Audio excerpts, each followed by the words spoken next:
What does betrayal destroy? Looking at it a little bit more clinically, moving away from our metaphor of the building now, it destroys the deceived partner's history, the storyline, that literal storyline and that autobiography. And you see there on the slide, I have hippocampal review. I've talked about this extensively in other presentations, so I don't want to spend too much time on it. There's actually a part of the brain that is affected by betrayal trauma in a way that other types of trauma don't affect the brain, and that is the hippocampus. Most of the time when trauma occurs, one of the symptoms is this effort to avoid thinking about the trauma. But more often than not with betrayal trauma, what happens is, but you were aware, but what? Wait, tell me again, but how did that? And going over it and over it and over it. And it's this part of the brain, the hippocampus, that is in this forced, what we call a hippocampal review. Why? Because the hippocampus's job is to file all my memories and put them in an order, create a sequence so that I have this autobiography. Why is that important? Because the brain's number one job is to keep me safe and alive. And the best way to predict a future threat is to understand past threat. And so if my entire autobiography has just crumbled, if it's been shattered, suddenly that storyline that I thought I had a pretty good grip on, I now realize I had no clue. The brain enters then into a primal safety seeking response of trying to understand what that storyline has been. I have to know what my story has been so that I can begin to navigate my feelings from this point forward. How about the destruction for the one who did the deception? The deceptive partner's protective strategy has been destroyed. You know, I thought about this wording pretty carefully, because I can see a partner who's been betrayed going, that's their protective strategy. That didn't protect them. That hurt them and me. And you're right, but it's a deceptive protective strategy. It's even self-deceptive.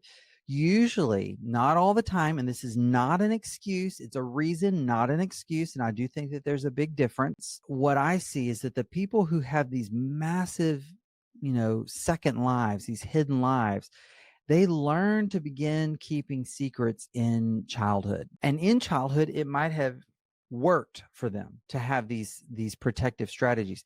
I'm going to not share this. I'm going to keep this part of my life separate from that part of my life. If I tell my parents about my success at school, they're shaming toward me. So I don't want them to steal the joy I'm having at school. And so there we go. I'm going to keep these parts of my life separate. Oh, my parents tease me about having a girlfriend, so now I've got this girlfriend, but I'm not going to tell them about it. And so in childhood, it works. It's a learned defense. It goes from being adaptive in childhood to maladaptive in adulthood. And once they're exposed, their protective strategy that they have built their life on has crumbled. And so there is destruction there. I'm not saying it's as traumatic or devastating. I'm not trying to make that comparison, but it is a reality. Oh my gosh, this is gone. This thing that maybe even non-consciously I was utilizing to protect myself, this compartmentalization, this separation of my life into multiple different streams is gone. What else is gone?